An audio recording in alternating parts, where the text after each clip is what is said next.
Hello tout le monde, j'espère que vous allez bien. On se retrouve aujourd'hui pour une nouvelle recette. Il s'agit de la recette des barrer. Donc tout de suite les ingrédients.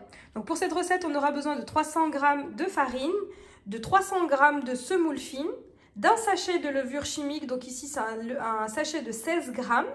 On aura besoin d'une bonne cuillère à café de sel, 15 g de sucre, 5 g de levure sèche ou 15 g de levure fraîche et 950 g d'eau.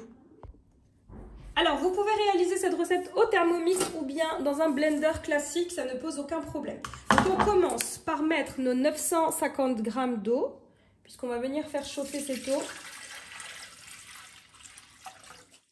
Avec donc nos 5 g de levure sèche ou 15 g de levure fraîche. Alors ici, je viens m'aider directement de la balance afin de mettre donc nos 5 g. Je viens rajouter à ça 15 g de sucre. Et ensuite, je viens faire chauffer pendant 2 minutes à 37 degrés afin d'activer correctement la levure. Vitesse 2. Voilà, une fois nos 2 minutes passées, on vient rajouter nos 300 g donc de farine,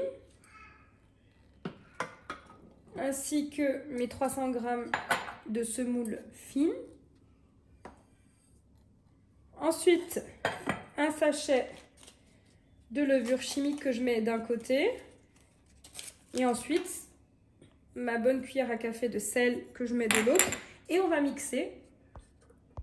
Donc je mixe le tout pendant 30 secondes, vitesse 8.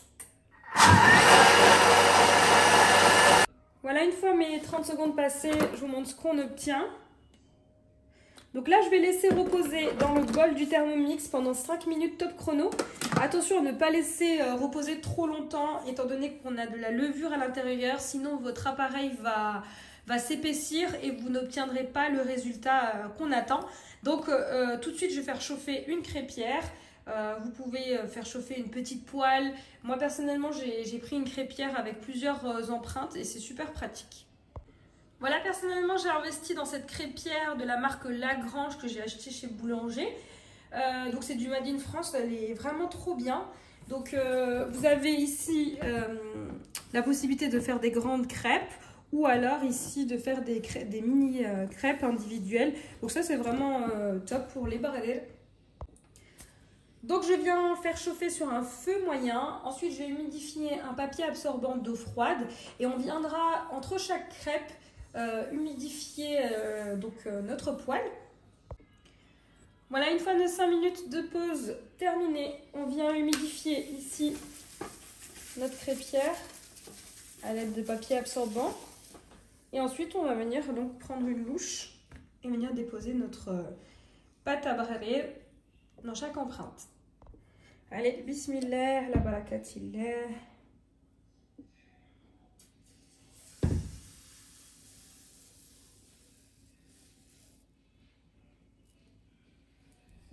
On va tester une première crêpe.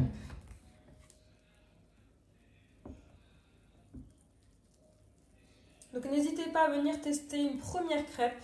Si vous voyez que vous n'avez pas de développement de bulles, n'hésitez pas à laisser reposer quelques minutes supplémentaires. Voilà, donc comme vous pouvez le constater ici, on a notre développement de mini trous.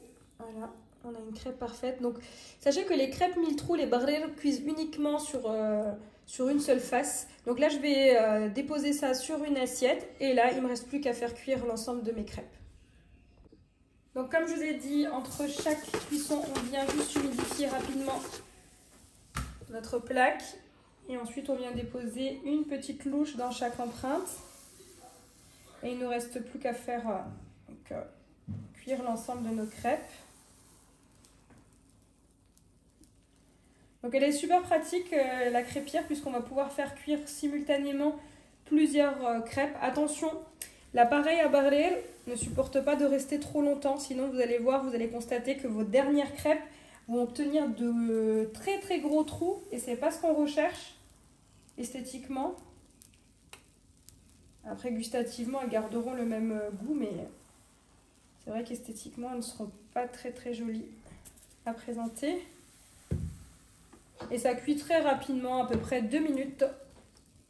Si vous le souhaitez, si vous voulez avoir un aspect brillant à la surface de vos barrés, vous pouvez venir mettre sur vos barrés là encore chauds du beurre, comme ceci. Donc de cette façon, elles ne colleront pas et en plus de ça, elles auront un aspect brillant à la surface. Voilà, il faut le faire pendant que vos crêpes sont encore chaudes. Et voici, cette vidéo arrive à sa fin. J'espère que vous avez aimé cette vidéo. N'hésitez pas à me laisser un commentaire. Et comme d'habitude, je vous dis à très vite pour de nouvelles vidéos.